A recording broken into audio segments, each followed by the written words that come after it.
Now we'll look at the principal muscles that produce expiration, the internal intercostals and the muscles of the abdominal wall. The internal intercostals lie just beneath the external ones, which we'll remove.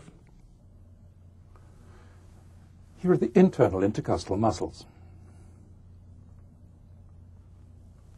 Each internal intercostal runs from here on the rib below to here on the rib above. The internal intercostals extend from the angles of the ribs behind to the end of the intercostal spaces in front.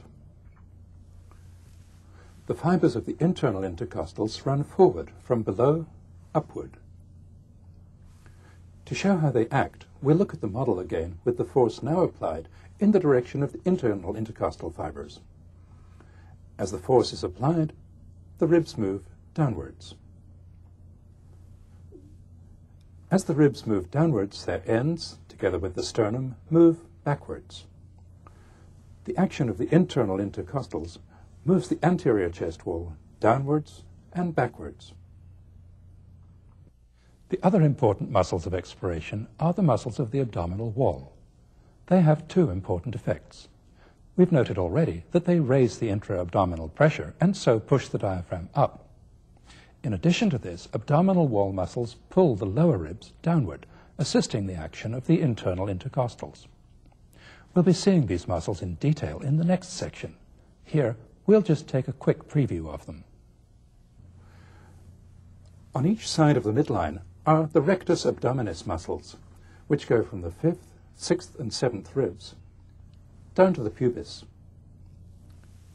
Between the rectus muscles in front and the posterior abdominal wall behind, there are 3 sheets of muscle, one inside the other. This one, the innermost, is the transversus abdominis. Its fibers run horizontally. The uppermost ones go from the lowest 4 ribs to insert on this sheet of tendon, which goes to the midline. Outside transversus is the internal oblique.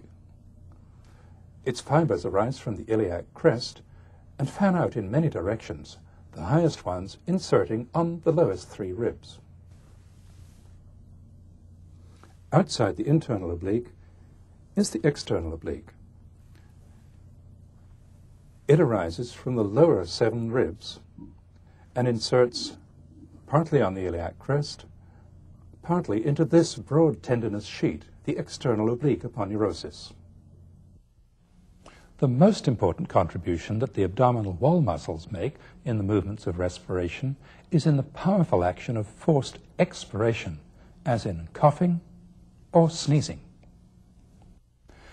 In addition to the muscles of respiration that we've seen, there are some minor ones that we're going to leave out since they're unimportant. These are the levatus of the ribs and the serratus posterior muscles on the outside, and the transversus thoracis and innermost intercostal muscles on the inside. In addition to being an expandable container for the heart and lungs, the thorax also forms the foundation from which the upper extremity arises.